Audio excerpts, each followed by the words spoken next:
আমরা কোনো ক্যান্টনমেন্ট থেকে তৈরি হওয়া দল না। নতুন করে যদি কোনো জালিম তৈরি হয় সেটিকে মোকাবেলার প্রস্তুতি নিতে হবে। আমরা 500 টাকা দিয়ে টোকাই ধরে এনে আমাদের জনসমাবেশে আমরা লুকানি না। আমরা 200 টাকা দিয়ে 500 টাকা দিয়ে আমরা চাঁদাবাজদের টাকা নিয়ে আমরা টোকাই দিয়ে আমরা কোনো জনসমাবেশ করি না।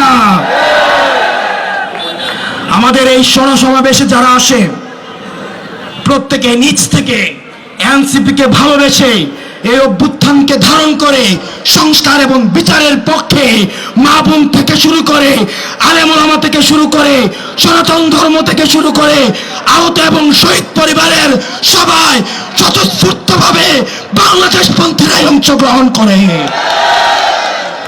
প্রিয় বরিশালবাসী, আমাদের দীর্ঘ লড়াইয়ের জন্য প্রস্তুতি নিতে হবে। আমাদের প্রয়োজনে জেলে যেতে হবে।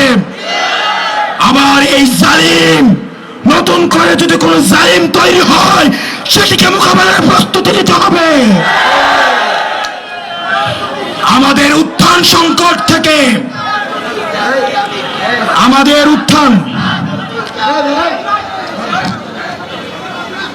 যাদের উত্থান সংকট থেকে তাদেরকে সংকটের ভয় দেখাবেন না।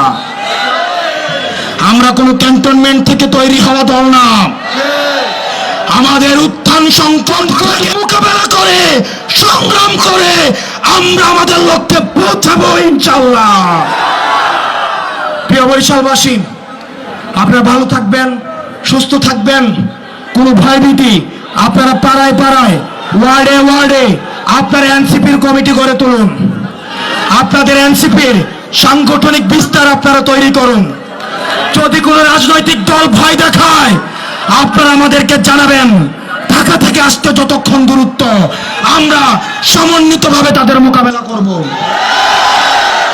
আমার এনসিপির একটা নেতা কর্মীর দিকে কেউ যদি চোখ তুলে তাকায়, আমার এনসিপির একটা নেতা কর্মীর গায়ে যদি কেউ হাত তুলে, কাউকে যদি বিচার বহির্ভূত কোনো অন্যায়ের শিকার করা হয়, আমাদের গায়ের শ্বাস রক্তবিন্দু দিয়ে আমরা সেটি লড়াই করে যাব। প্রিয় বরিশাল